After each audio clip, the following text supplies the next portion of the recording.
Hey everybody, and welcome to The Void, a show dedicated to filling the void between being an employee and becoming self-employed. Most people refer to starting your own company as taking the leap, as if they are blindly jumping off a cliff and into the unknown. This show is here to help you understand that it doesn't have to be that way. As always, if you like what you're hearing on the show, please do us a favor and help share The Void with somebody else who might be wanting to start their own company. We saw an opportunity to help others understand that self-employment is well within your reach, and just as our businesses have grown organically and by word of mouth, we want this show to grow the same way. So if you see somebody asking questions about starting their own service-based business, please do us a favor and send them a link to the show. I'm your host, Mitch Smedley, and with me as always is David Hilton. Mitch. David. I'm so tired. Yeah? My brain is just shutting down. I do that every year. This happens to me. Like when it starts to get hot, yeah, it's like it takes me a little bit to get used to it, and I'm just outside all day, and then I just try to push at night, and I go out and I push it, and then I'm just like, eventually I just shut down. My brain's like, fuck you. Yeah, I just can't even.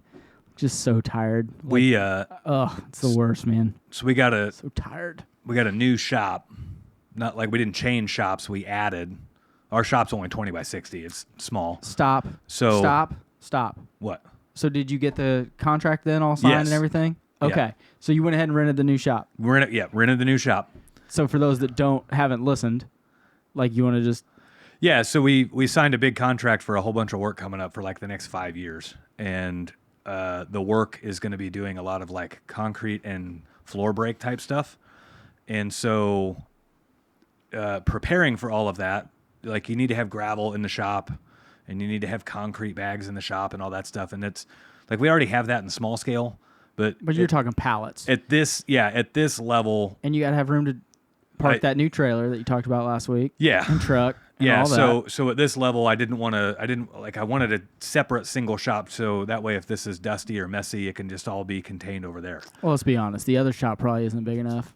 It's probably not. It's like on the edge of need some extra space. Yep. And so I've been working all week, like getting the new shop ready, building like corrals for where we dump the gravel and where we put the concrete and stuff like that.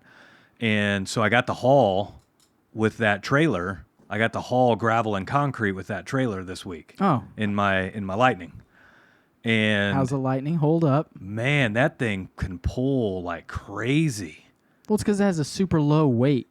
Like, and I mean low by as in the center of gravity is extremely low to the ground. So when you have a big load on the back, like it doesn't want to sway or walk. Right. Like if you have a lifted truck, that thing wants to walk all over the place. And it helps out that the truck weighs 7,000 pounds. The truck itself weighs 7,000 pounds. So yeah, it keeps your load stable. It handles, it's real stable and everything else. Like, I'm impressed. Yeah, too bad EVs are for losers. Well, and too bad you can only go like 110 miles on a charge with it if you're towing something crazy heavy. That's true. So, are you going to take... so who's taking... Is it going to be a gas vehicle? Or no. Are you taking your EV Transit to tow with? No, so the trailer stays in the shop. No, I know that, but what truck's going to pull it? No, my Lightning pulls the dump trailer.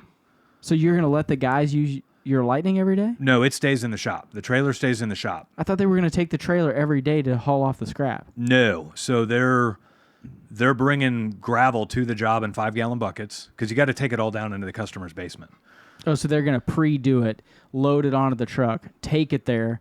If they got to take it downstairs, use 5-gallon buckets to get it down there, and then 5-gallon buckets of debris out.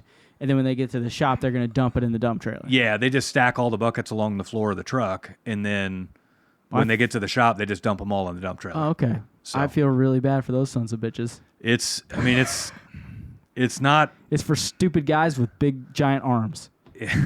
Well, I don't know about stupid, but yeah. Well, they can't be smart enough to know that the job sucks. The work's pretty well already thought out. It just needs to get done, right?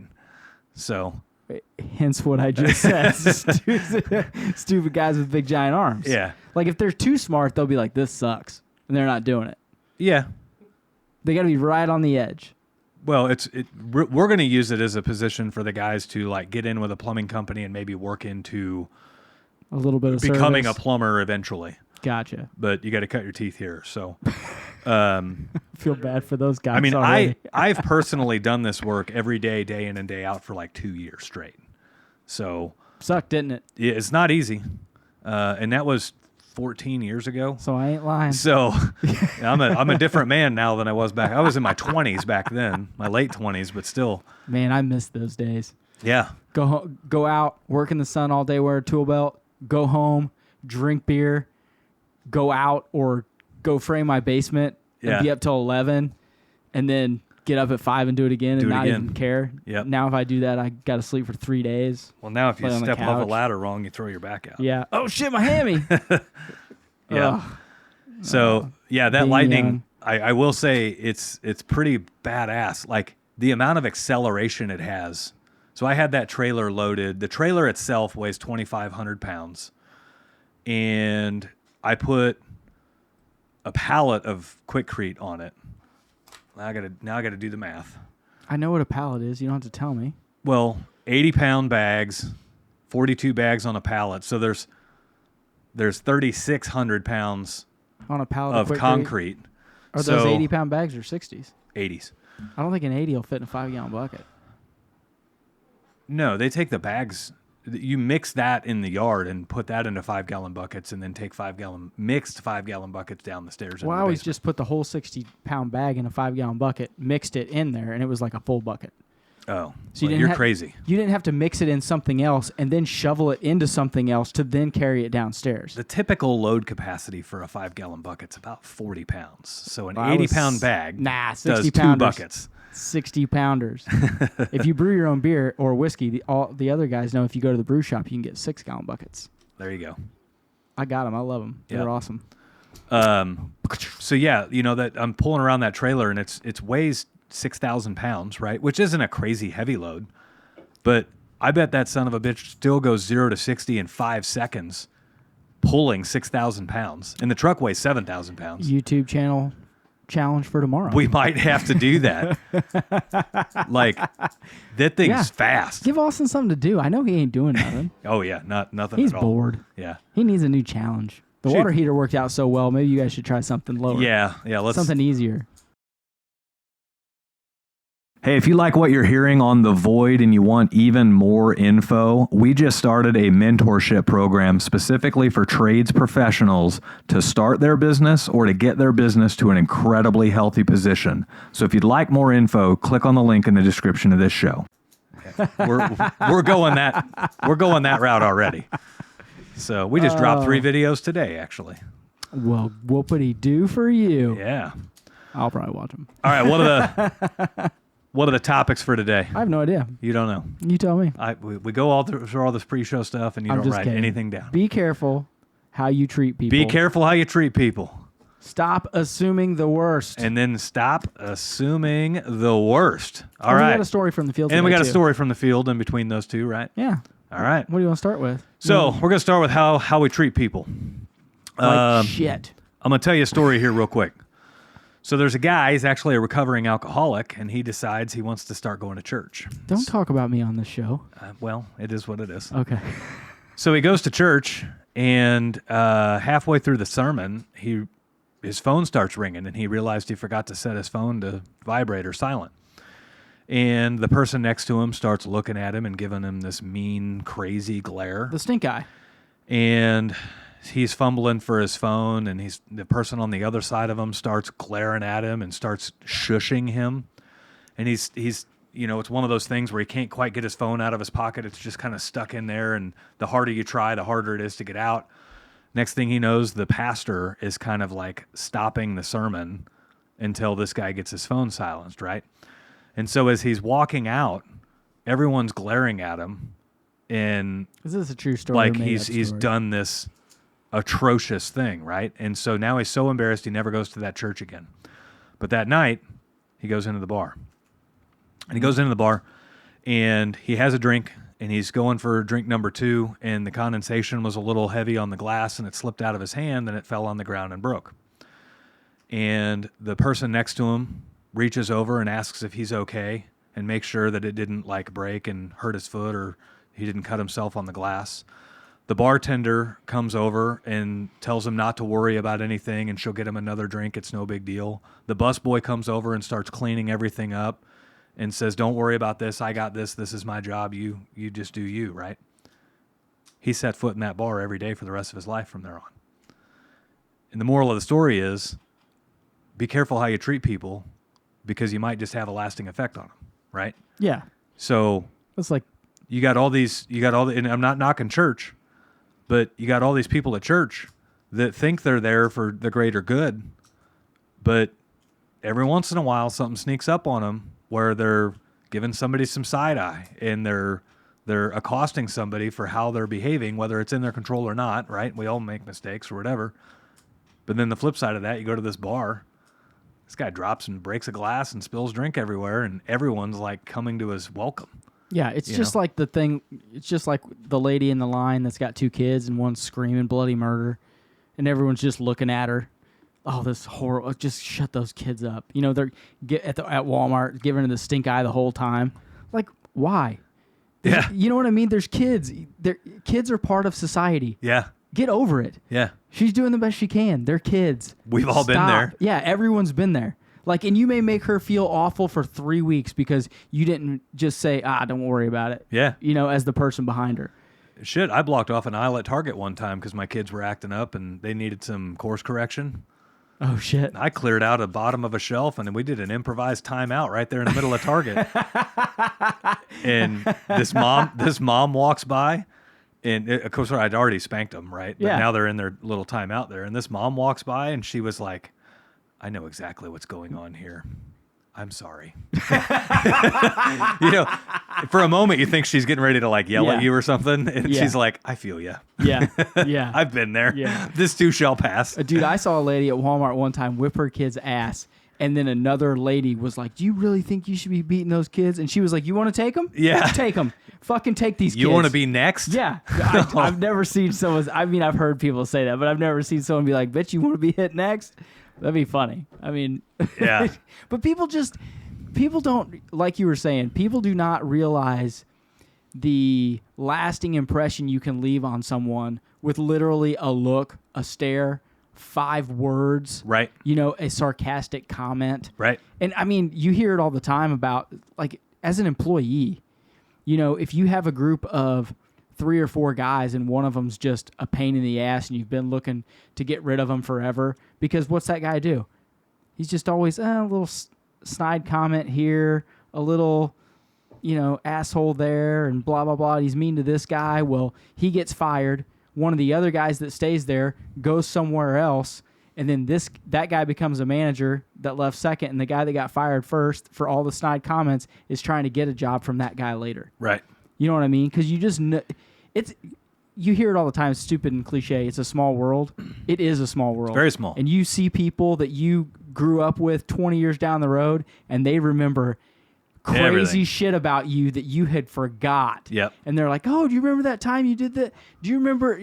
I mean, obviously you can't go in the past and change what you've done, but like as you get older, you've got to realize, oh shit, I've got to like think about what I say to people. Think about how I act towards people, because it could come back to bite me in the ass later. Well, and one of the biggest developments you can have as a manager, and you're always working on this. I don't want to say this like I've got this figured out, because you don't. I'm a lot better than I used to be, but I still have a long way to go. It's the same thing as you're always constantly growing and constantly learning. Yeah. Always constantly learning, you know what I mean? Yeah. No one's perfect and no one will ever be perfect, but that doesn't mean you can't try to get there. Yeah. As a manager of people, your ability to choose the right words and to think fast but talk slow is very important, right? Operating from a factual standpoint rather than a feelings standpoint or an emotional standpoint is huge. So there's a lot of people, and usually it's the guys who say, well, you just can't find good help these days. Usually it's those guys that are like always struggling to have productive, constructive conflict conversations with their people. Like, you're around anybody long enough, there will be conflict, guaranteed 100%. And if there's not, you're just not trying hard enough, right?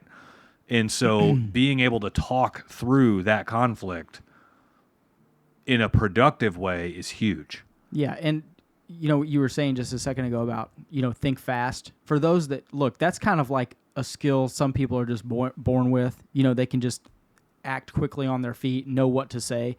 for those that can't, if you're in a management position, never say anything immediately. Like if you can't think quickly on your feet and you need time to gather your thoughts, always go back to your office or your truck or whatever and think about what has happened. Get your thoughts together, write them down if you have to, and then pull them aside and have the right words to say when you're going to sit that person down and speak with them. You know what I mean? Because that is extremely important if you aren't fast on your feet. Because some people, you just can't learn to be quick on your feet. Right. Like your mind some people just aren't that way.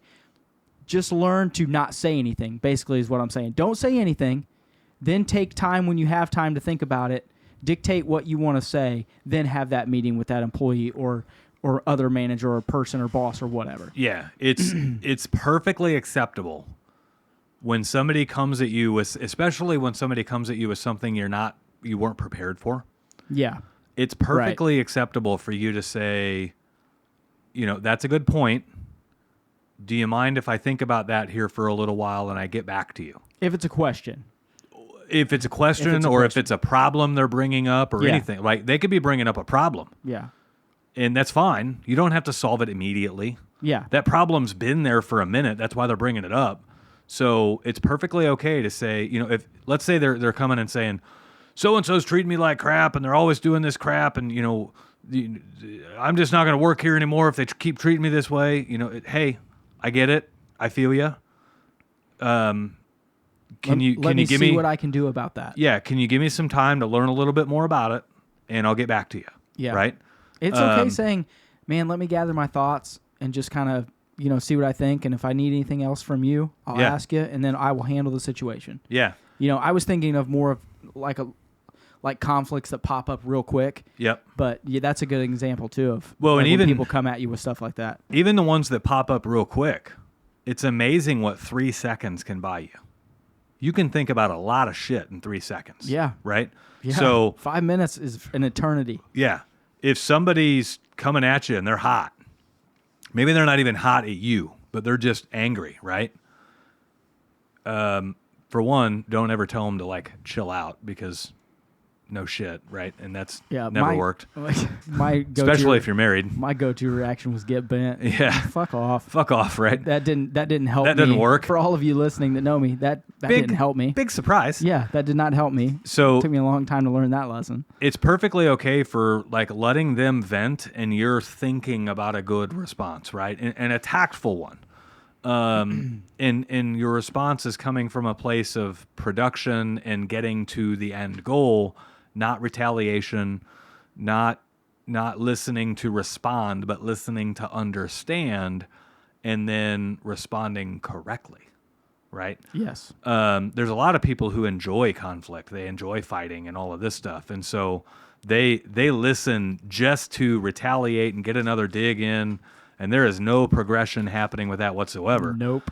And so if you can listen intently, but listen with the ability to understand where they're coming from and understand the other side at the same time, then that can help you with the response. Right. 100%. I mean, it just that was a real hard lesson for me to learn. Yeah. I mean, you were a hothead. And I was fast too. I was quick. Immediately I was up their ass. I've always been envious of the guys with the crazy quick comebacks. Yeah, that's me. For one, they're creative. Yeah. For two, the ability to think that fast. Yeah. I've just been envious of the guys. The problem is it's and as someone that's like that, you know that. You know that you're quick and you know that you're digging on people and you know that you're pissing them off. You do that intentionally, right? Right. And that just fuels the fire. Right. And then when you get to be 30 or 32, 35, you're like, that has gained me nothing. Right. I felt good.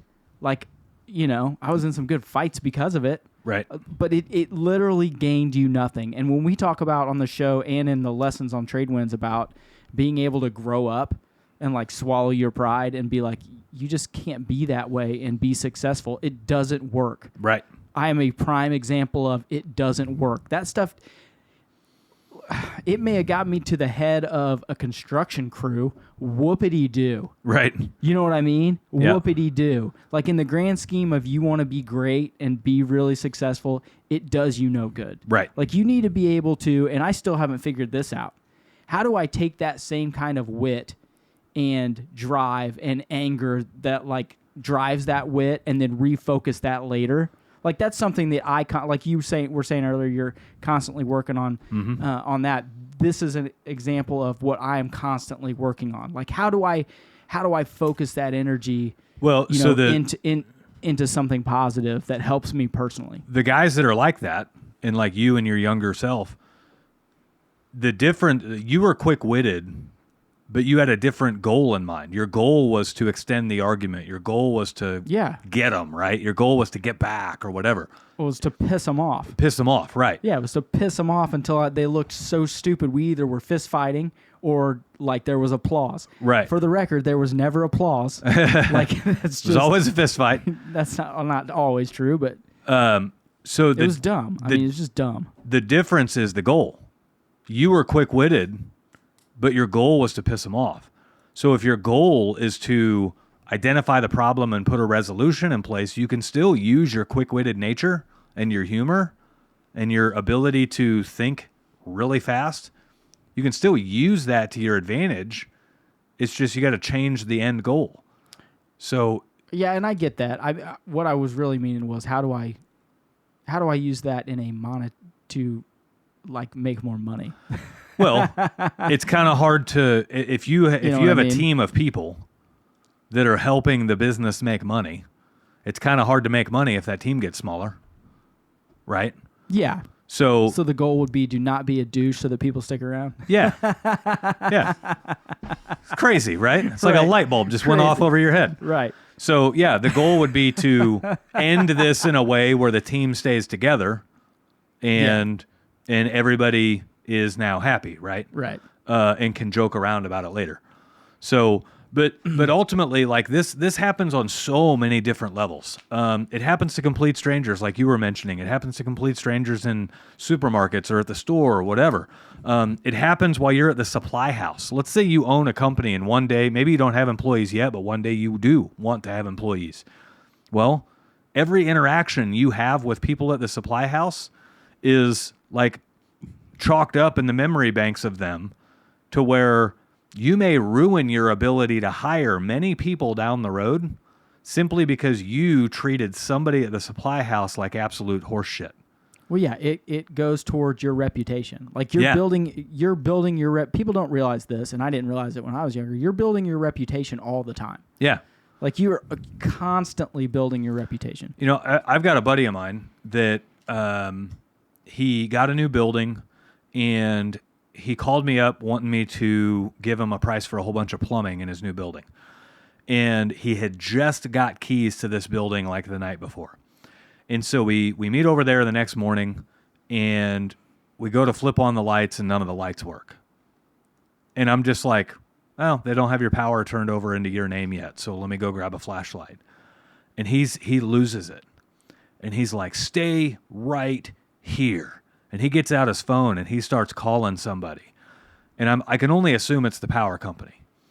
And he starts motherfucking them this one way, down the other. F you, fuck you. I don't do business this way. If you're going to do business this way, then we're done. And With the power company? And I'm like, dude, that was like a $14 an hour customer service rep at the power company. Like, yeah, they're probably in India. Well, who knows? Yeah. But even then, like, what did getting mad get you? It's probably not going to get them here anytime sooner. It's probably actually going to take them longer. No, like back in the day when it was paper, like his work order just got like shifted to the bottom. The bottom of the stack, right? And then when it comes up again, they're like, yep, back to the bottom. We'll see when we get there. Yeah. Now all they did was just put your address wrong so that your work order never even happens. Yeah. Like who? But ultimately, in his business, let's just say in his business, he needs to hire customer service reps in the future.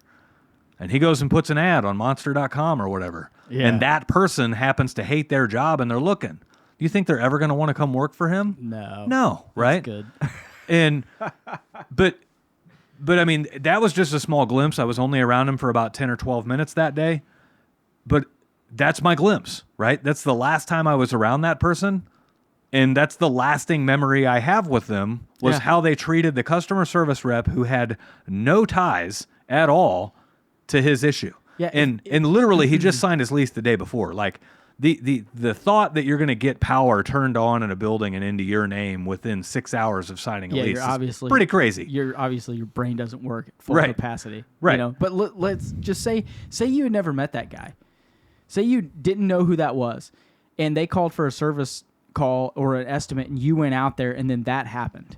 Right. If that guy literally donated $2 million a year to children's hospitals and was the greatest guy ever, but that was the only interaction you ever had with them, the only thing you know is that guy's a douche. Right. Like that's literally the only thing you know. Right. And that's how you view that person. That's what his reputation is to you. Right. Even though that's not the heart of maybe that individual. Right. Right. So, I mean, look, this sounds like really easy. Like, it's hard to check yourself all the time, especially when you're young. Like, when you're 25 to 35, it's hard to constantly be checking yourself at the door. Yep. Like, and realizing that it's something that's a learned attribute and not just, I shouldn't say it's learned. Lots of people are just that way. Right. But for those of us that aren't, it's learned and it's hard to get to. Like, well, and there's a fine line between having compassion with people, but also refusing to be taken advantage of, right? Yeah, and maybe it's not that fine of a line, but I think a lot of people let their pride get in the way and let their fear of being taken advantage of get in the way of them being able to have a compassionate and tactful conversation. I think you're 100% right with the pride part of that. Yeah, like people just are. No, I am not going to be walked on, and then like that guy's. As example, the pride for people is really hard for them to set aside. Yeah. I think that's a good analogy. Yeah.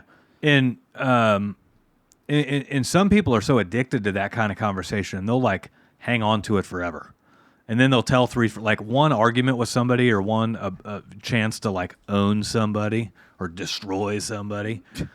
One chance turns into like seven stories, right? Because they're going to tell 6 other people about it. Yeah. This motherfucker did this, so I did this, and I owned his ass. Yeah. You know? And meanwhile, now you just look like a royal bitch to, 6 or 7 people. Yeah. So, ultimately, especially in business, when you're trying to look good for your employees and you're trying to look good for your customers, there's nothing wrong with being the guy that everybody likes. And that doesn't mean you're wishy-washy. That doesn't mean anything. It doesn't mean you don't take a stance on certain issues or anything else. It means that you have the ability to think through scenarios and treat everybody with some level of respect and compassion. Yeah. So if you can do that, you're going to see a lot more success in your life. So, and if you're one of those guys that's listening to this show and saying, well, you just can't find good people these days, and that's like your default answer for why you're Maybe you're listening to this show and your company's 8 or 10 years old, and you're you claim that you want to grow, but you've got 1 employee. Yeah, and or you've been through 15. Right. Maybe it's you, bro. This message is for you, or ma'am. And maybe it's you. And if that pisses you off, well, then I'm sorry, you probably don't have the capacity to learn, and you should probably tune us off. No, but leave the show on because maybe your brain will start working one of these days. But There are there's a reason some companies grow and some companies don't, and that reason's always leadership, and it's when it comes to leadership, it's usually how that leadership talks to its employees and to its vendors. So and all that stuff trickles down, right? Like leadership leads to good structure, right? Structure leads to good benefits. Right. Good benefits lead to keeping employees, but it all starts at the top. Everyone gets tired of hearing the pyramid. The pyramid's real. Leadership is at the top, and that dictates all. Well, it literally dictates everything. I like to look at that pyramid upside down. Of course you do. Like, then it's a flower blooming from the bottom. No. I get it. Blah blah blah. But instead of the managers working for the owner and the employees working for the managers, I like to look at it like the owner is working for the managers, and the managers are working for the employees. So it's the same pyramid. Yeah. But flip it around the other way. Yeah. Right? But everything still goes from one to the other. Yeah, it still flows. Yeah. Still flows from one to the other. But it's the manager's job to take care of the employees. And part of taking care of those employees is to take care of how you speak to them, right? Part of the owner's job is to take care of the managers and to take care of how you speak to them and how you treat them. So, that's good. Yeah. Well, That's really good. That's a good little bow. Oh, sorry. Case in point for me was we were on that job and I was videoing you and Spencer, and you're telling me about this customer, how he's really picky and how he set up Post-it notes for the construction workers and this and that. And then during the shoot, he's like peering over my camera and like telling me like what settings to use. This is a customer. And then he asked like if I do side work, and I remember Mitch being like, hey, like, you know, double what you charge. And so just like, Yeah. I didn't even have any quote unquote super direct experience, but I'm like, is this a guy I want to get into editing a job with who's like ultra picky and ultra perfectionist? I got No. 2 missed calls and I'm like, it's probably that guy, but I don't want to work for a guy like that. Right. Right. It all comes down to man. how you treat people, right? Yeah. Right.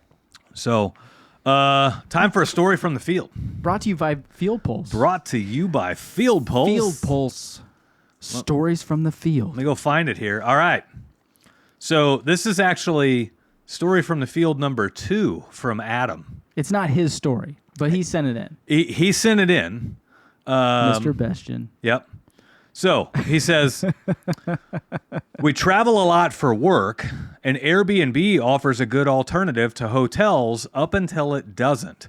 One of my guys got the old bait and switch. He booked a private suite with air quotes around it in Miami for 3 nights, and he had a very late flight to get there.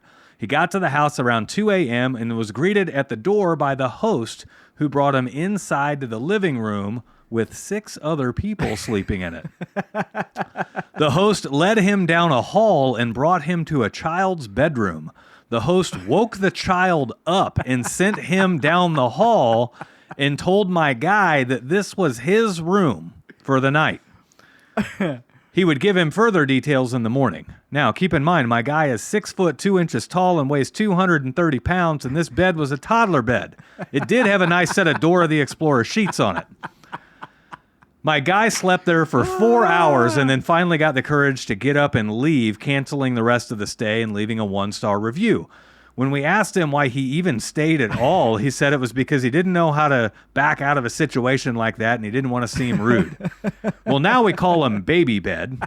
And anytime we have to book him rooms, we personally try to book places that have child's beds just so he feels at home. Baby bed. Yeah. Baby bed. That's going to be a fun one to edit. Oh my God. Sorry. There you go. Baby bed. Dave's laughing over the whole thing. That's freaking hilarious. That is. I mean, dude, a toddler bed? Dude, I tell you, Airbnbs are fucking shifty these days. Dude, my sister, she will only, so they've moved to North Carolina now, but they lived in Colorado, so they'd come here or they'd travel. They traveled a lot, and they only used Airbnb, and they're like, we love it. And then I hear stuff like that, and I'm like, I'd rather overpay for a nice, like, luxury condo on the beach. Yeah. And just to know that I don't have to, like, I'm going on vacation. Like, if I get there and there's a family staying there also, and we're sleeping in a kid's room, like, now my vacation has gone to hell. Right. And I'm ready to murder people. Right. Like, on the beach. Like, I'm not having it. I've got I'm a not customer that does Airbnbs, only he does them like hostel style. So he has like he buys like old rundown 5-bedroom houses. Put 74 bunk beds in it. Yes. Yeah. So- That's what a hostel is. Yeah. For those of you that haven't been to Europe, it's just a room with like 3 bunk beds in it and 1 bathroom, and you stay with strangers and hope to God they don't rape or kill you in the night. Yeah, and everybody shares the bathroom. Yeah. And everybody shares the kitchen. Yeah. And everybody shares the laundry. Yeah. It's like, It's crazy. yeah. It's freaking crazy. It's like going into an elevator, only that's like the whole day. It's Yeah, like I don't- sleeping in an elevator with strangers. I don't trust people as it is. Yeah. Like, I couldn't even sleep. Like, the whole time my eyes would be open, my arms would be around my backpack, and I'd just be looking at them, hold my gun. Yeah. Like, I'm just waiting to kill these people because It's- something's going to happen. It's crazy. I couldn't. How do people get rest? What's funny is every time we go there for service, you can imagine that many people in a house, they need a lot of plumbing service, right? Oh yeah, it's just probably broke all the time. And they're remodeled like cheaply because Of course. it's Airbnb, right? So they're going to put the cheapest faucets in there and all that Hostel shit. style. So You know that we go there a lot, and when we go there, there's always multiple people staying there, and nobody knows anybody. And I'm just like, this is freaking weird, and you're weird for enjoying this. You know what's really? I can't believe hostels are still a thing after that movie, I know. especially in America. You cut my toe off with a pair of bolt cutters. Dude, I'm I'm just never telling you- staying at a hostel I'm telling again. you, so my stepbrother Tyler that lives in France. So like when he was going to college there, he would go there and they would travel Europe. Like, okay, so this week, for these 2 weeks, we're going to travel Europe and see the sights. And hostels are like, that's what they do over there. So they go to this hostel this night and they'll stay like 1 or 2. And then they'll go to this hostel and they'll stay 1 or 2. And they'll go to this hostel, 1 or 2. And I'm like, dude, didn't you see the movie? Dude. And he's like, yeah, it's awesome. And I'm like, you just keep going. He's like, yeah, they're great. I'm like, what do you mean? I'm out. I'm out. Literally just this morning, In America, it'd be even worse. I was catching up with a guy that I haven't talked to for a year or two, and he just got back from a trip to Europe. And literally just this morning, I was like, with as prevalent as I am on social media and like with the void, being broadcast all over the world and everything else, like, I hope that one day one of our listeners from Europe is like, come on over, I'll show you everything.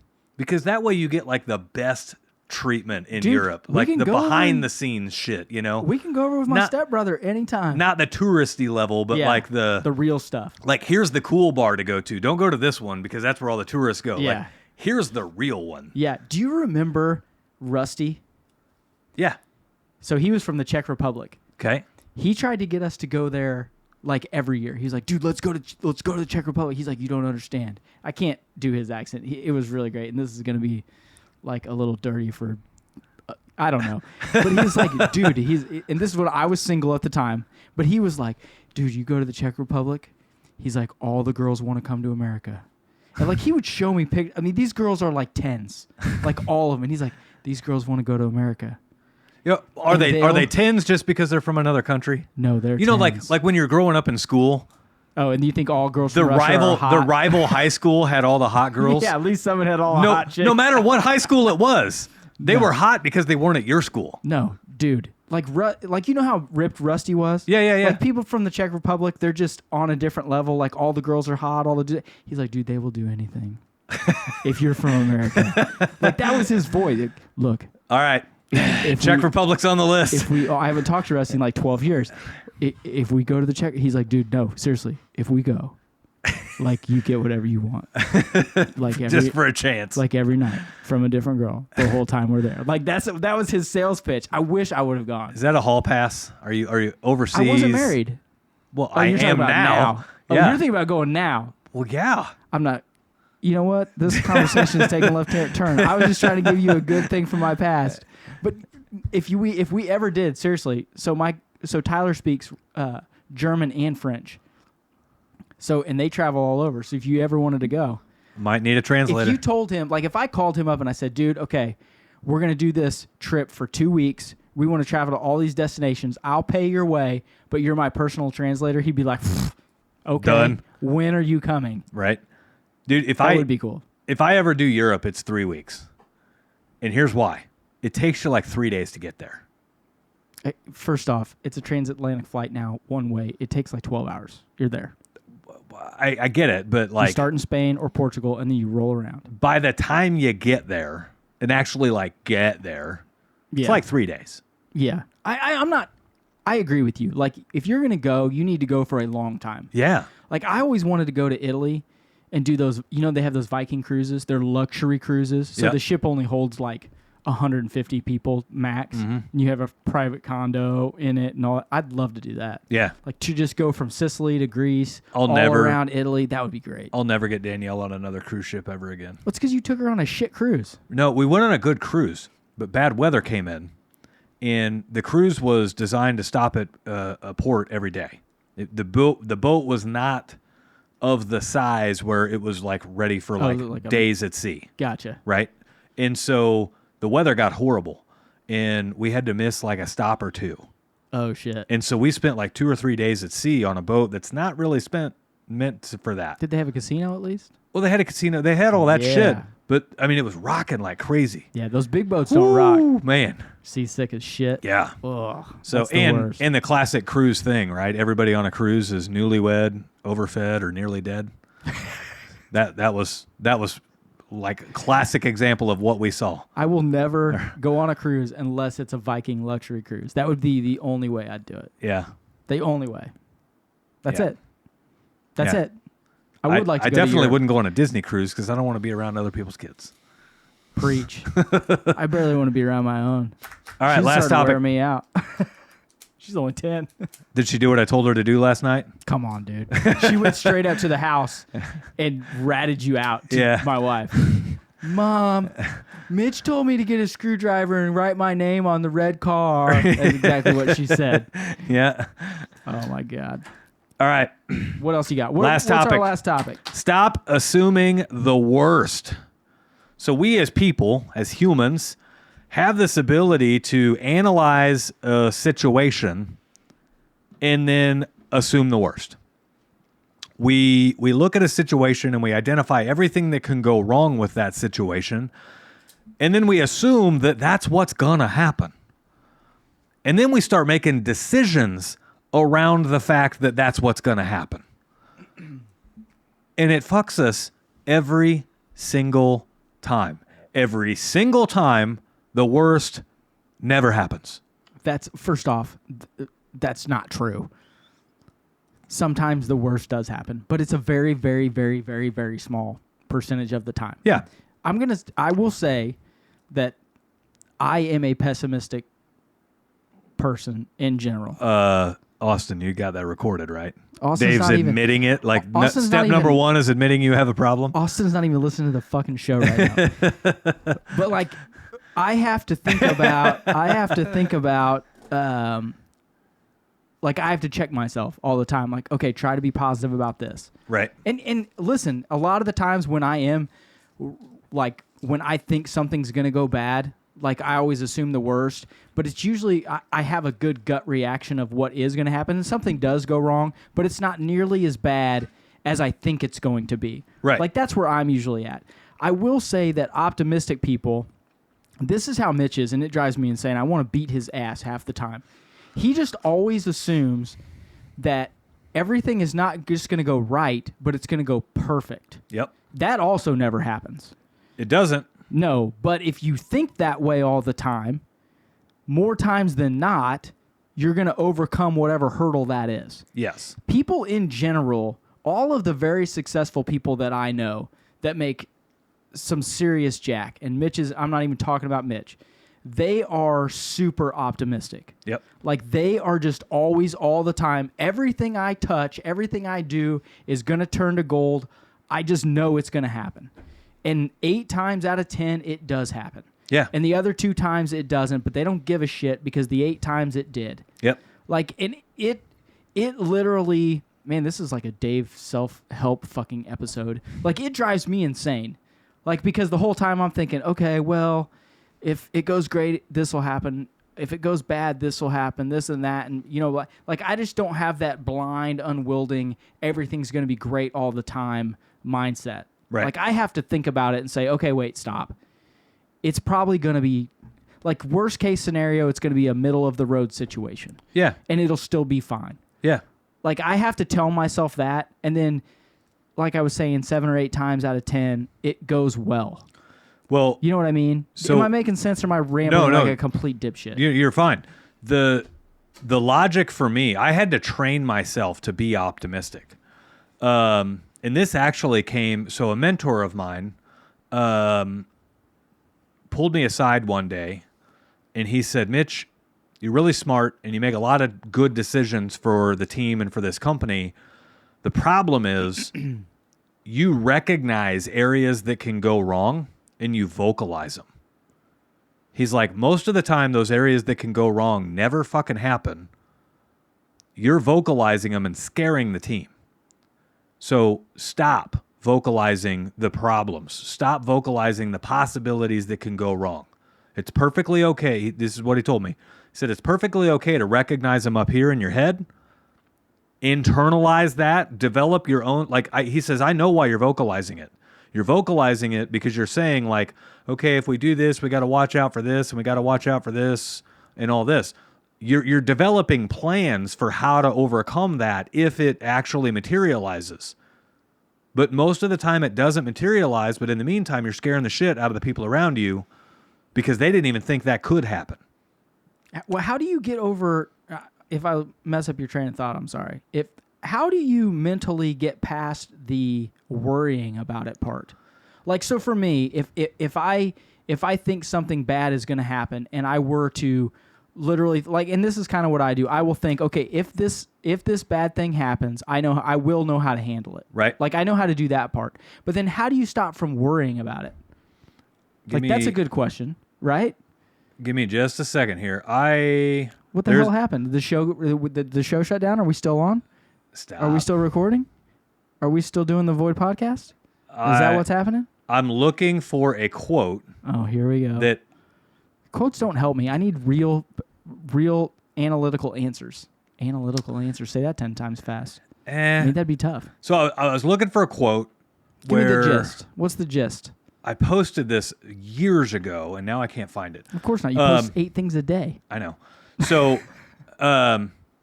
there's a quote out there, and I don't know who wrote it, but basically the gist of the quote is, we tiptoe through life hoping to safely make it to death. And the idea is, like, we make all of these decisions to safely die at the end, right? Like, but that's not what I'm talking about. Well, what I'm saying is, how much are we missing in the tiptoeing? Right? Like, and I'm not talking about stupid shit. Like, you don't go driving 140 miles an hour down the highway and not expect something bad to happen. Like, I'm not talking about that shit. But I'm saying, like, those people that are like, oh, if I invest in that, it could go bad, so I won't. Well, it also could go good. Yeah. And you would be really glad you did. You know what's really weird? So just like, that Camaro I had. Right. When I was 18, that thing would do 145 miles an hour. So, like, I would take it out and max it out. Uh-huh. And never did I ever think that I'm going to crash this thing. Right. I thought I'm going to get off at this exit, so if there are cops, I can hide. Right. You know what I mean? Like, I never thought about that. And as I got older, I shouldn't say as I got older, because at like 25, I would say I started doing that. But seriously, answer my question. How do you stop? Even though I can go through and say, okay, I know that if this happens, I can do this. If this happens, I can do this. I'm not going to say anything. I think it's going to be for the best. How do I then stop worrying about the bad things that are going to happen? Well, you just break it down even further. Like, you know, let's say you're presented with a scenario and you recognize the 5 things that could go greatly wrong. Okay, what can we put into place to prevent those to still achieve the scenario, but to prevent those 5 things from going wrong? In the plumbing world, I got to dig a ditch that's 12 feet deep. What are the 5 things that could go wrong? Well, the ditch could cave in, so let's make sure we put shoring in the hole.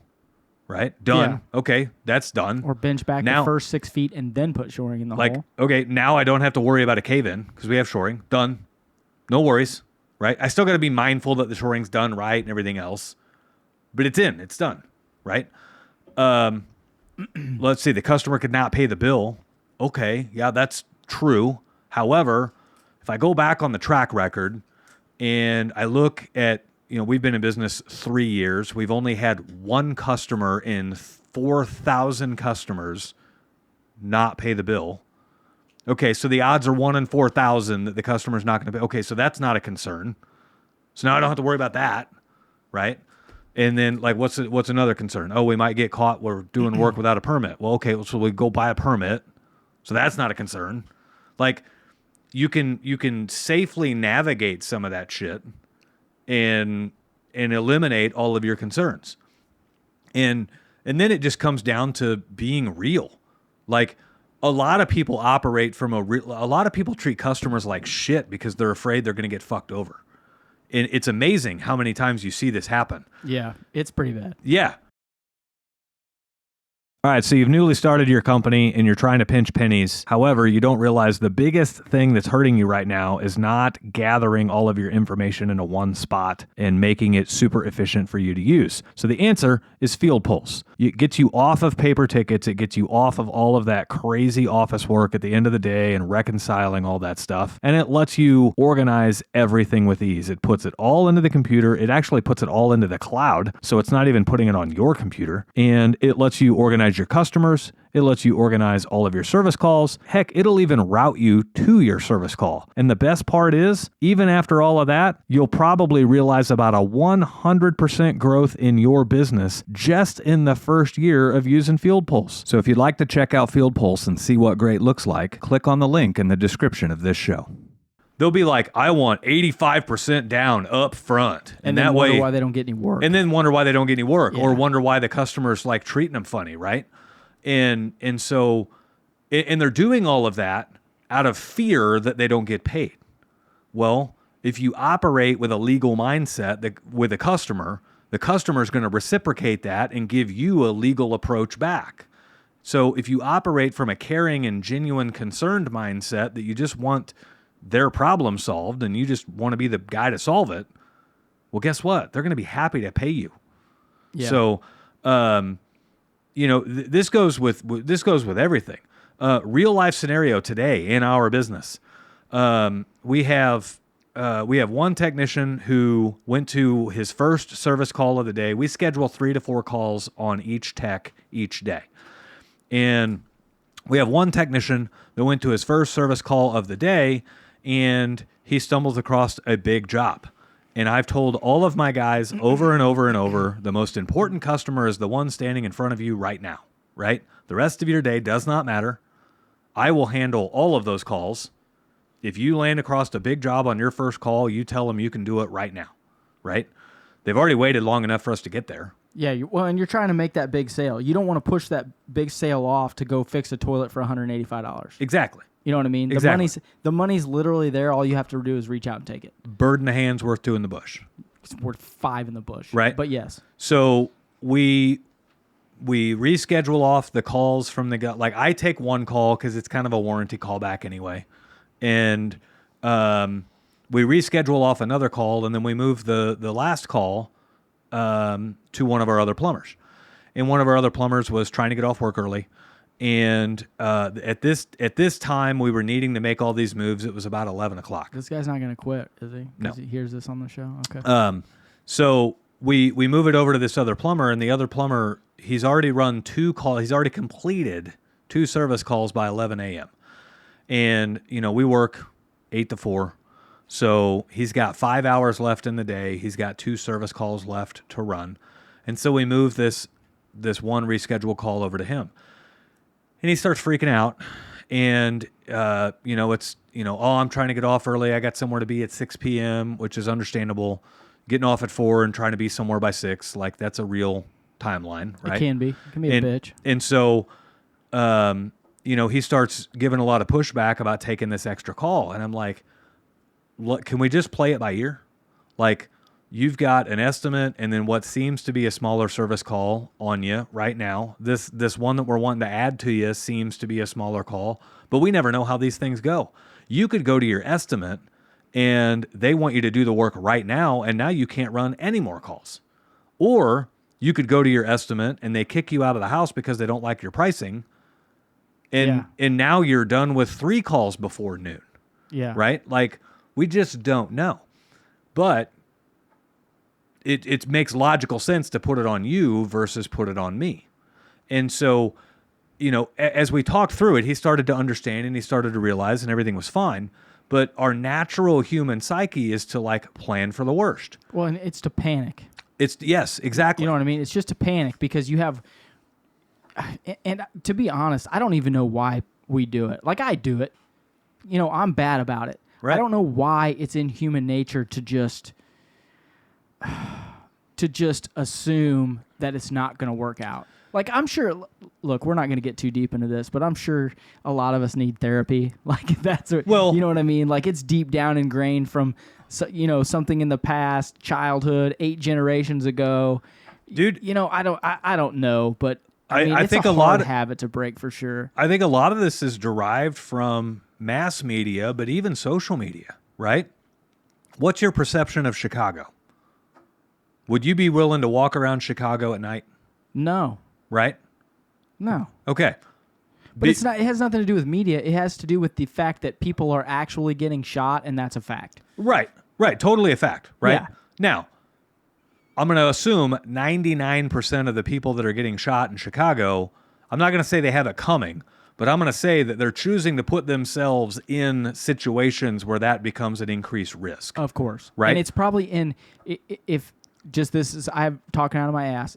If Chicago's 100 square miles, it's probably in 1 square mile of it. It could be. Or 2 or 5. You know, something It's in a focused area, right? It would be my guess. So I guess what I'm saying is there's millions of people in Chicago.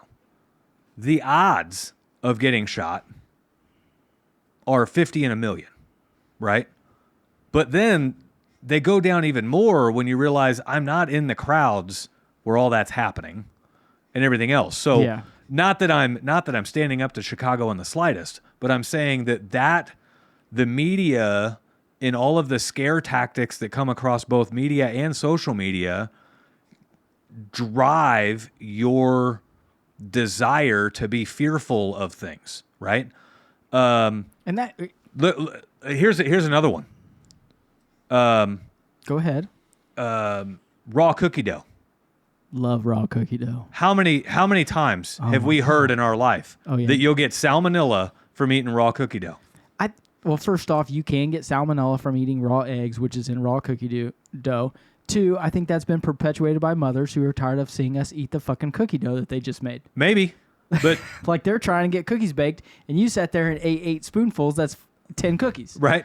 But we've heard that 1,000 times in our life. Yeah. Name me one person that's gotten salmonella from eating raw cookie dough. Nobody can ever name anybody. Nobody knows anybody that's ever gotten sick from eating raw cookie You're dough. about to get fucking emails.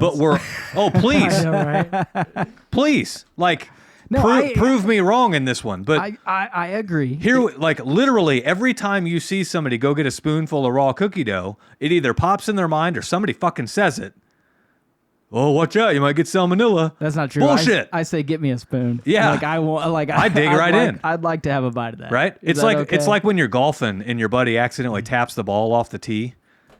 You know, as he's like lining up his driver. I've seen Mitch do that 27 times. You can't not say that's one. Yeah. Right? You can't not count that as a like. even though you don't at the end, but you have to say it. Yeah. Like You can't not, right? What are you doing, dude? You can't eat a spoonful of raw cookie dough and not think or say, Yeah. hope you don't get salmonella. Yeah. Right?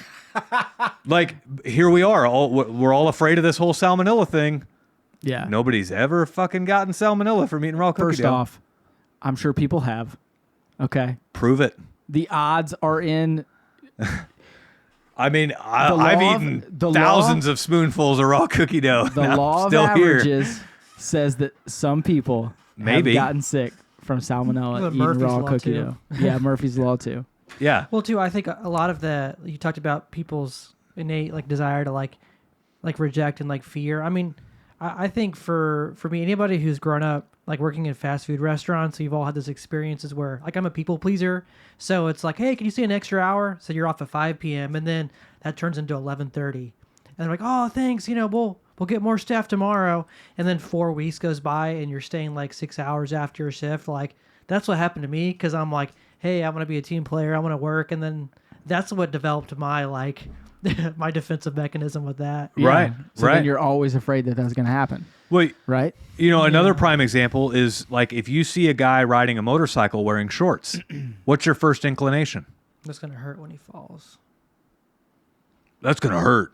I hope he doesn't crash. What kind of an idiot wears shorts on a motorcycle, right? I do say when I see guys without helmets on, I say I'm just like, dude, what are you doing? A helmet may be a little bit different. I'm just like, dude, you should look. If you want to die, that's fine. But like the whole time I see him, I'm like, man, that guy's got kids. His head's smashed on the ground and it pops like a melon. And they're just like, I've ridden a motorcycle a couple of times without a helmet. And you want to know the worst part about it? It's not the fact that you're not protected. The rain. It's the fucking wind in your it eyes. beats you to death. Like It's like a convertible you can't at one. see. If you're ridden in the back seat of a convertible Yes. like 140, Yeah. like you can't literally. It's like, what's the point of the top being down? I can't. My eyes are shut. You Yeah. can't breathe. It's worthless. Yeah. It's worthless. But- Ferrari, different story. Different. So you get a guy on a motorcycle, right? And let's say he's wearing shorts. Everyone's like, oh, fucking idiot and everything else. Okay. For one, if you think jeans are really going to protect you that well, you got another thing coming. I've crashed 4 motorcycles in my life. And, David crashed the 5th one. well, I've crashed 2, but they were all at like under 15 miles an hour. yeah. All of mine have been over 80 miles an hour. Okay. Jeans don't do shit at 80 miles an A hour. lot of those at the track, though, you were Yeah. wearing a suit. It was Yeah, a little yeah. Different. One of them was on the street. I don't remember that. Yeah. One of them, I tried passing 5 cars at once. Oh, and the guy hit you? And the middle guy Decided to came pass out also? and decided to pass at the moment I was passing him, and he didn't think to look behind him, which why would you, right? First off, that's on you. I know. You can't It's you totally can't- my fault. You can't pass out of turn. That's Right. rule number 1. And totally my fault. And so he comes out to pass, which kind of on him, like he shouldn't have been passing 2 cars, Yeah. right? Yeah, you're both Just dipshits. just combination of idiots here. Car, motorcycle. Motorcycle does not win. He pulls out so hard that the metal bar end of my handlebar ended up in his door. Like it broke off in his door panel. Really? It didn't crash Like me. he was like, whoop. Yeah. Yeah, it didn't crash me, but it changed my trajectory and pointed me towards the gravel shoulder. And I target fixated and stared straight at that gravel shoulder, hoping not to hit it. And what do? You drive straight to what you're looking at. Yeah. And I hit the gravel, and I got slowed down to about, I was going like 100 when I'm trying to pass them. I got slowed down to about 80 before I tucked the front tire and crashed. And let me tell you, jeans don't do shit at 80 miles an hour, right? You were actually pretty fortunate to not be fucked up. Yeah. Yeah, I'm pretty fortunate I was on the curb and on the road, right? Yeah. And the appropriate response is somewhere in the middle. Like, I could take my experience and then, like, become ultra fearful. But then, because what can happen is you're just like, because of my experience of being taken advantage of in the fast food restaurants, then someone could take that. And anytime anyone turns an eye on you, be like, oh, they're ready to take advantage of me. They're about to do it. Really, they're not. So, Well, you just know what to look out for. you kind of have to, like, learn. Yeah, like, you have to be like the middle road where you kind of like, you're aware and you've learned your lesson and not get yourself in those situations, but Yeah. then also not realize, realize that. Yeah. I mean, we do the same thing at work. Like, we've only ever been burned by one customer in 3 years. 4,000 customers. We've only ever been burned by one. But we still recognize the signs that that customer gave us ahead of time. Yeah. And anytime those similar signs are presented, we recognize that, right? Hey, this guy's being real dodgy on this, and he's being real dodgy on that, and he's acting this way. Okay, let's get a small down payment up front. Let's make sure he's good for that before we schedule the rest of the work. Let's get some money in the bank ahead of time, But it's not like we run from the job because one guy didn't pay us out of 4,000. And you start to get kind of better at sort of like, you kind of discern situations where you're just like, you kind of 3 or 4 red flags pop up. You're just like, it's not about like, oh, I'm afraid. It's like, there's warning signs. Yeah. So the risk factor, it's about kind of balancing the benefit and like risk reward, where it's like, don't go with fear, but if you see several red flags, Yeah. Yeah. Ultimately, if you operate from a mode of assuming the worst, you will never, ever see success. Ever. You need to identify the worst case scenario and then plan your route around that.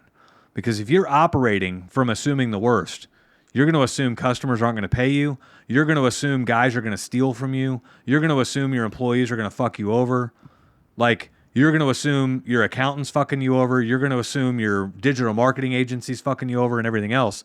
And I specifically said those last two because I've been fucked over by both in the last year and a half. You've been spending a lot of money on nothing. Well, I love you. ultimately, Ouch. I can't enter a negotiation with a digital marketing agency and assume they're going to fuck me over, because if they are, that's a no win for me, no win for them. Like, nobody's going to win in that, right? Agreed. So you have to take your past experiences and apply them to your future experiences while still leaving yourself room for success. So I've been fucked over by a digital marketing agency. Great. Now I approach new digital marketing agencies with the same level of optimism, but with a level of care and regard for how I know I've been screwed over in the past. So if I see those signs presenting themselves again, I know to be leery and to be cautious. And I know now where to bring up concerns sooner in the relationship rather than later. Right. So if it is going to get fucked over again, it's going to happen on a smaller scale. So just this last week, I mentioned that, learning is really expensive. I think I posted this on Facebook. I said, learning is really expensive. Either it's done through expensive classes or it's done through really expensive life lessons. But either which way we learn. And if I had to wager, I'm willing to bet the life lessons teach us more than the classes. Yeah. Right? So, having recently been fucked by this digital marketing agency, the only way I can look at this and still progress forward and still have the business advance is that was a really expensive lesson. And I have to take what I've learned from that and move forward rather than take what I've learned from that and be fearful and go stagnant. It does make you wonder, though, how many companies that are crazy big and there's a lot of stuff going on, so they can't verify what lead to amount of business to where they are being worked over by the marketing company. They're just at a spot where either they're not keeping track of numbers or you can't really go in, say McDonald's. I can only imagine the marketing they're using where it's they can't come to the marketing agency and be like, well, your marketing is leading us and selling less McChickens. It's kind of really up in the air. So it just makes you wonder how much. I would say that so when a company as big as McDonald's or Coca-Cola or whatever, they are literally dictating to the marketing companies what's going to happen because they are so big and have so much money. Oh, okay. The companies that are on the verge of being that big, the marketing companies adapt to them. Yeah. And the companies that are trying to get to that level that are spending a ton of money on it, they just know that they're burning up money. They are a lot of times, and I've heard this from people specifically that are when they try to get big, and this may not be what you should be doing, but half the time they have a marketing budget that is 15% of that marketing budget is solid. They know what's going on, and then 15% is experimental, and then the rest is we're throwing darts, right, to try to take chances to get to that next level. That's kind of that's sales in general. That's sales in general, and I don't want to put a number on it like companies that are over $2 million a year or over 15, because I don't know exactly where it is, but somewhere in there, companies are throwing darts with marketing and sales, and they know that they're not going to win on all of them. Well, that's just how it is. That's business ownership 101 is you double down on the things that are working so that you can afford to take risks in new areas, because those risks, you can have calculated risks, but you don't know what the return is going to be, right? And so it may be great, it may suck ass, but there's only one way to find out. Well, and that's what I meant. So if if their marketing budget was 10,000, just say whole numbers 10,000, then 5,000 is, hey, these are our tried and trues, and we're doing it. 2,500 are things we think are going to work, and then 2,500 is we're throwing darts, and we're trying to get there but they have literally earmarked that money to say if it doesn't work, we're prepared for it because we've set this money aside. Well, and how do you think they came across the tried and trues? They threw darts at one time, and it fucking worked. Or and then they repeated the results. Yeah, or we're tied up with a company like TradeWinds and learn some good tactics and then use that money on those things, and it works for them. So shameless plug. Shameless plug. Sometimes it's okay, and we say this in TradeWinds all the time. It's okay to rob and steal and use. Rob and duplicate, not rob and steal. Oh, what did I say? You said rob and steal. Well, I meant rob and duplicate. Mitch knew what I meant. It's okay. We say that in the group. Hey, guys, there's plenty of work for everyone. Yeah. You're spread out over the country. Take these ideas. Share steal them. Yeah. Share them. Use Just them. Do whatever you want with them. We know they work. Yeah. And so, those things that work, focus most of your budget on that, and then... Well, and I do the same thing with advice where I've been fucked over, right? Literally today, I was just chatting with somebody online today. They think they're getting screwed over by their marketing agency. And I was able to tell him, I'm not going worst case scenario. I'm not going, yeah, all marketing agencies suck, right? I'm saying, here's the things to look out for. And I gave them the formula for how to come up with the cost of a new customer acquisition. And I said, if this number starts to exceed this number, then that's where you have problems. And until that happens, I think you're still okay. And, I'm not telling him that his marketing agency's fucking him over or anything else. I'm basically giving him the tools for him to figure that out, right? Right. Basically, I'm taking everything that I learned from me getting fucked over, and I'm trying to prevent somebody else from getting fucked over without saying, don't ever do it, right? No, it's like the first time that somebody tried to snow ski. Nobody, I'm sure there were a lot of people saying, oh, that's dangerous. And this guy probably was like, I don't know. I think if I put these on this way, it might actually be a cool way to get down the mountain, right? Yeah. And then trial and error. You do a couple of things that don't fucking work. And then next thing you know, everyone's snow skiing. Yeah, there's tons of examples of that. Right. Like pasteurized milk, the first 27 people died. Yeah, WD-40, right? Yeah. It's because WD-39 didn't work. Right.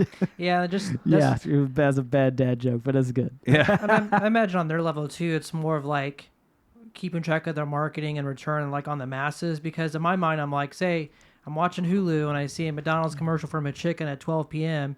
I go and I buy one. It's like they're not going to be able to be like, oh, it's like so-and-so watch this. And so they drove to this store and bought a chicken at that place. It's more of like, here's our base level of like return. And then we did this marketing campaign and it went up 1.5%, It's almost like you kind of have to, at what stage in your business do you or do you have to start relying on like being like, oh, well, so-and-so called in, they saw this, or they saw this and they made the call. It's like, at what point it's like, there's a disconnect. I can guarantee you there is zero marketing efforts out there that are a massive, massive return, right? Marketing is a small return on major investments. And I'm not trying to discourage people from marketing. But what I'm saying is the one ad in the newspaper is not going to light your business on fire. The one check you write to the search engine optimization company is not going to turn your business around. Right? The one golf tournament that you sponsor is not going to be the end all be all.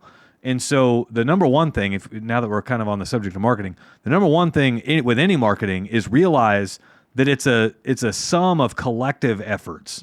There's no one magic light bulb that just works. Right? Yeah, and you're branding all the time with marketing also. Yeah. You're building your name awareness all of the time. Yeah. You know what I mean? So when Mitch sponsored, so when we did that golf tournament last year, you may not get anything from that one tournament. Right. But when someone thinks of it down the road, or Smedley Plumbing, oh, they were in that tournament. Oh, they were here. Oh, they were that. They were this. And all of a sudden you realize that you've grown your brand through marketing. And so it allows for people to have a spot in their brain for you to live for when they do need plumbing down the road. Yeah. It also changes, I think too, it's a little gray area for me too, because sometimes it's just when you see something, you get the feeling I'll see a commercial and I see them a chicken. I'm like, that looks really good, but I know my chickens aren't that good. A few days later, I'm driving home. I see a billboard, get 2 for 1 or whatever. There's a chicken there. And I'm like, you know what? I'm actually kind of it's like planting those feelings where there's not a direct, I see an ad, I buy the thing. Yeah, they're building their brand all the time. It's just brand awareness 24/7. Yep. As much as we can have it out there. And if 7,000 people drive by this stupid ass billboard, 3,000 of these idiots are going to eat a McChicken. It's like when you get a car, then you start to realize everyone that has that same car as you. Yeah. You didn't realize that before you bought the car. Yeah. Funny story about that golf tournament that I sponsored. Hey, are we going to do something this year? I don't know. It's halfway through summer. We don't have any booked. I know. My financial guys got me under some strict rules this year. So, Tradewinds could sponsor a golf tournament. We could still go. Totally could. You know what? I don't know why I fucking ask you. I got the checkbook. You got the checkbook. I'll do whatever the hell I want. He's already hit me up. He wants sponsorships. So, anyway, we did get one call that I know of from that golf tournament. Do you remember the girl in the clubhouse that was handling the food and the beer? Is that the girl that is friends with Danielle already? Friends with my parents. That was taking money at the beginning? No. This was the girl employee of the golf club in the clubhouse that was getting us hot dogs and beers.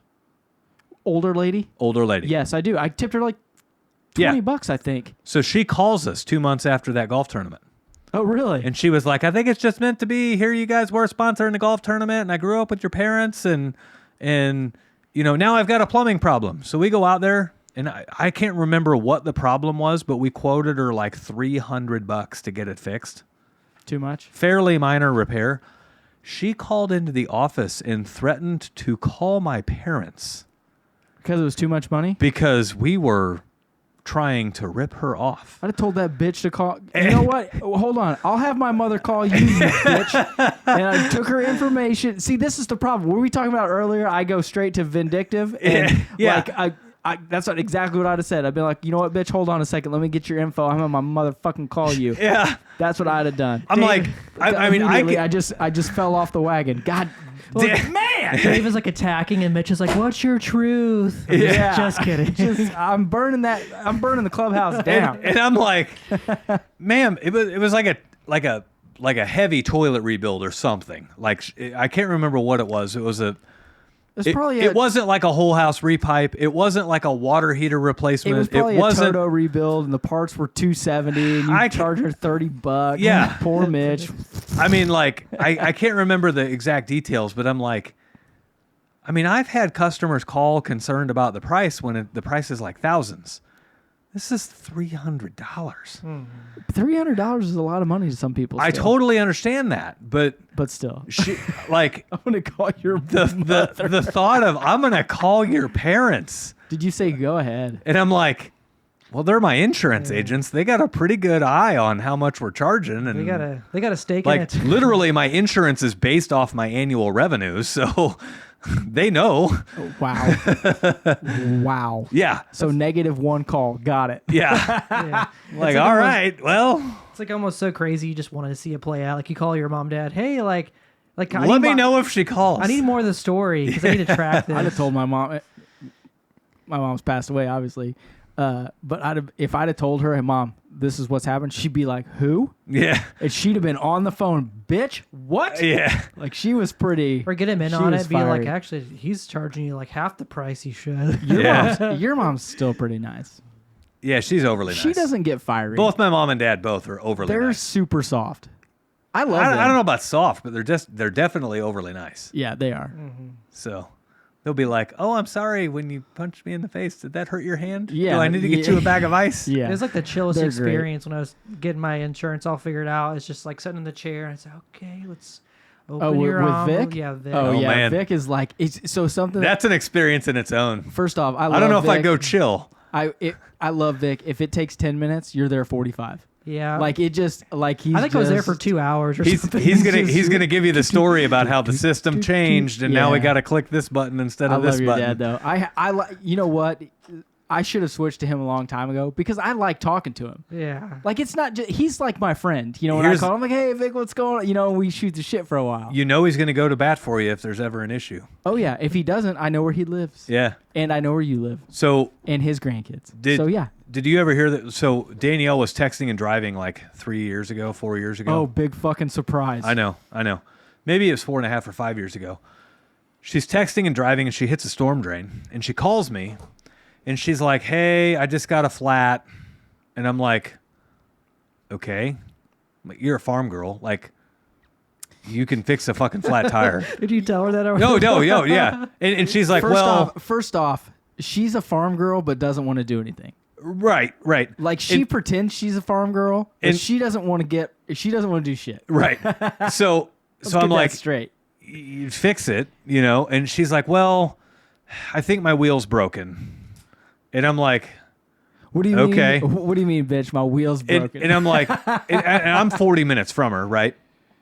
And I'm like, well, it's going to take me like 40 minutes to get there. And we've got towing and, whatever else. I'm like, can you at least drive it off? If your wheel's already fucked up, just drive it off the road and get to a safe, spot off the road. She's like, okay. So she puts it in drive. She's still on the phone with me. She puts it in drive. And she's like, okay, I'm putting it in drive and I'm hitting the gas and the car's not moving. Oh, shit. And I'm like, what do you mean it's not moving? She's like, I'm hitting the gas and the engine's revving up and it's not moving. She's like, broke let the me get out and look transmission. at it. She broke the drive shaft. She broke the whole fucking wheel off the car. The only thing that was holding it on was the brake line. And so she gets out. She's on the phone with me. She gets out and she walks around and she goes, "Oh no, you're gonna be really mad at me." You know what's fucked up is I know Danielle and you very well. Yeah. She knew that the whole time she was talking to Probably. you about like, Probably. my wheels broke. She was out there looking at it going, like in her I gotta brain, slow play this. In her brain, she's like, what am I going to tell him? I'm Yeah. going to tell him that it's broke. But I'm gonna tell him it's flat. It's fucked. Yeah. I see that the wheel's off. I have wrecked this entire car. She's controlling the tone. Yeah. That's all she was doing. She was playing the shit out of him. So I get out there and I mean, you can't even like the whole suspension's Was ripped the out hub of it. assembly gone and everything? It ripped the half shaft out of the transmission. So she hit like the bottom of the culvert. Yeah, And then curbed the middle of the fender. yeah, it did body damage to the car. And it lifted off the ground when she hit it and Yeah. then slammed to the ground. So She ramped it. So turn it into insurance, obviously. They take me to a body shop here in town. And I go to the one that's highly recommended, right? And so they do what seems to be a great job on getting the car all fixed up. Like 500 miles later, maybe not even that. I think you've told this story. This part. I am changing the oil in her car, and I realize the inner fender well is like drooped down. And they didn't use all the fasteners to get the inner fender well liner in place. And so it's like drooped down. So I go to like zip tie it back together until I can get some fasteners. Well, it had been drooped down long enough that it like burned a hole in the inner fender well. Do you think that your wife heard this? Probably. She doesn't want to commit. She admitted again. I don't know, maybe. You know, Like that the whole time she's driving, She didn't has notice? that music Wait, up too loud. You know, the check engine light just means like if that light's on, you have oil, it's right? a suggestion. I don't want to like be a dick, but I mean, as far as a redhead, she's real blonde. Yeah, she's blondish red. But anyway, so I go back to the guy that fixed the car, and they're a prominent place here in town, and I'm like, hey, I think you guys didn't like get all this buttoned up right or whatever. It's got a hole in it, and this fender, like it was $5,000 in damage to the car. This inner fender liner was $60. And they're like, oh no, I guarantee we got all that work done. You're gonna have to bring it in. And so I bring it in, and they're like, this car's been damaged. This car's been crashed again. Like, bullshit. It hasn't been crashed again. And I'm like, what's your basis for thinking it's been crashed again? And they found a couple of scuffs underneath the front bumper, and the front bumper had to get repainted from the first crash against the storm drain. And so they found a couple of scuffs underneath the front bumper. And this is a Ford Fusion. They sit really low to the ground. They drag on every parking block under the sun. A curb draggers. And so I'm like, those scuffs are from like a fucking parking block. Like it's not been in a collision. Oh no, this car's been in another collision. We're gonna have to file another claim. I'm like, bullshit. Yeah. Right? Fix my shit, bitch. So we re-involved the insurance adjuster and everything. And this is my dad's insurance company. The company that he's an agent for. And so the insurance adjuster comes out, meets us at the dealership, and he's like, I think I agree with the dealer or with the auto repair place. I think this car's been in another collision. And I'm like, oh, funny. I noticed you drove the same model Ford Fusion in here. Has your car ever been in a collision? No, sir, it's not. I'm like, cool. Let's go look underneath your front bumper and see if there's any scuffs under the front bumper. And he's like, well, I don't think we need to do that. I'm like, fuck, we don't. And I'm like, well, as luck would have it, I took photos of the underneath side of your front bumper, and lo and behold, they look identical to this one. Yeah. And ironically, your front bumper is sitting on the fucking parking block out there right now. So how would you like it if I told you your car is actively in a collision at this moment? Yeah. Oh, I see what you're saying. Yeah. And so here's my dad. Like, of course, the insurance adjuster calls my dad because they're at the same place, right? Yeah. Man, your son's got something going on. And he's like trying to berate me. And my dad's like, well, is he wrong? Yeah. Because it Is he sure sounds wrong? like he's right. Yeah, it sounds You like know, you're a douche. Sounds and he's like right. It sounds like the company's trying to fuck him over and he's not standing for it. So, Yeah. you know, benefits of having a guy to go to back for you is That's they, right. they stand for you like that. So. Hilarious twist if he came home and Daniel would be like, "Hey, I was supposed to tell you something." Oh, yeah. Yeah. By the way, I ran off the road the other day. Like, we can't go back to that. What happened? Drove it up on another curb. Yeah. He called me like, "Yeah, I'll pay 60. Yeah, no, yeah, that's all I want to tell you."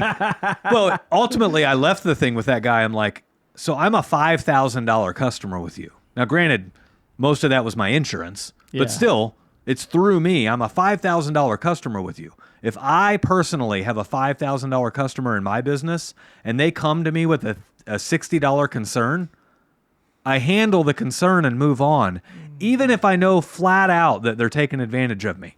Yeah. It's not worth the time and effort to try to argue over a $60 concern with a $5,000 customer. Worthless. Like at McDonald's, when you pay $40 for a meal to go back and be like, "Do you have your receipt? I want to make for sure we actually missed the small fry." Yeah. So just give me a. Just give me a fucking small fry. What's the receipt? I took the small fries out, stuffed them in my cup holder, went inside with the bag, and I was like, "There's no small fries in here. Got an extra small fry for $1.40." What? Yeah. Stop. Well, it's that mindset of like they base their whole policy on that customer who's gonna like. Mess They're them over. assuming the worst. Yeah. Right? Oh, that's a good way to close the show. That's the whole way to close it out.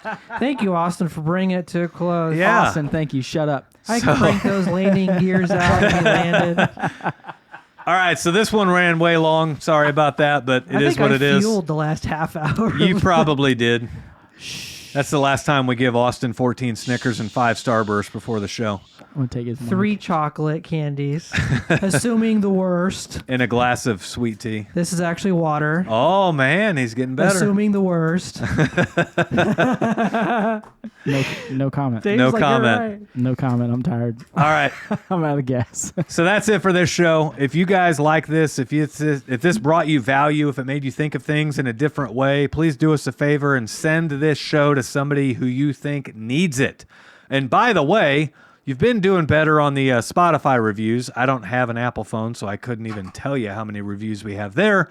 But on Spotify, you're doing better. We would still love to see more reviews. So if you're listening on Spotify, please do us a favor. Open the app and give us a 5-star review. I think we've earned it. And until next week, guys, we will see you later. See ya.